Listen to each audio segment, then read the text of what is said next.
রাজস্থানে যুদ্ধ প্রস্তুতি ভারতীয় সেনার, তাহলে কি এবার প্রত্যাঘাত? জয়পুরে সপ্তশক্তি কামান নিয়ে মরুভূমিতে চষে বেড়াচ্ছে ভারতীয় সেনা।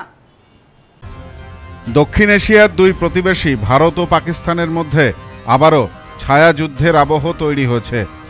সূত্রের খবর, রাজস্থানের আন্তর্জাতিক সীমান্তে যুদ্ধের মতো পরিস্থিতির আশঙ্কা করছে সেনাবাহিনী।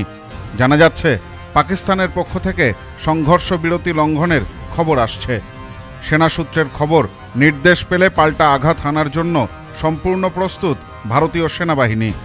গত 22শে এপ্রিল পেহেলগাঁওয়ে পর্যটকদের ওপর জঙ্গি হামলায় প্রাণ হারান ২৬ জন নিরীহ পর্যটক। এই ঘটনার পর থেকেই জম্মু কাশ্মীর জুড়ে সন্ত্রাসবাদ দমনে সেনাবাহিনী আরও কড়া পদক্ষেপ নিতে শুরু করেছে। দুদেশের মধ্যে নিষেধাজ্ঞা, কূটনৈতিক বহিষ্কার, সামরিক প্রস্তুতি ও কঠোর জলপথ আকাশসীমা বিধিনিষেধের মাধ্যমে চলমান উত্তেজনা এখন প্রায় যুদ্ধ পরিস্থিতির দিকে ধাবিত হচ্ছে। জানা গেছে, এই পরিস্থিতির মধ্যেই বৃহস্পতিবার পাকিস্তানের জাতীয় নিরাপত্তা কমিটির বৈঠকে ভারত বিরোধী পদক্ষেপের সিদ্ধান্ত নেওয়ার পর নিয়ন্ত্রণ রেখাতে নতুন করে উত্তেজনা ছড়িয়েছে। সূত্রের খবর, কাশ্মীরের বান্দিপোরা জেলার নিয়ন্ত্রণ রেখা সংলগ্ন এলাকায় নিরাপত্তা বাহিনীর সাথে গুলির লড়াইয়ে নিহত হয়েছে লস্কর ই তৈবার শীর্ষ কমান্ডার আলতাফ আলী।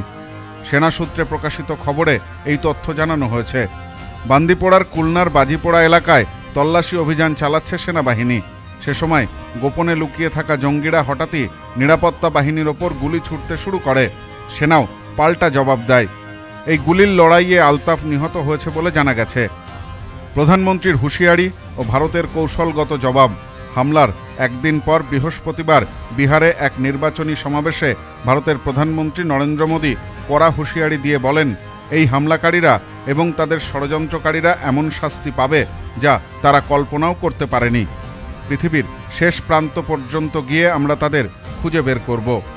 ভাষণের শেষাংশে ইংরেজি ব্যবহার করে মোদী এই বার্তাটি বিশ্বমঞ্চে পৌঁছে দিতে চান বলেই ধারণা করেছেন বিশ্লেষকরা।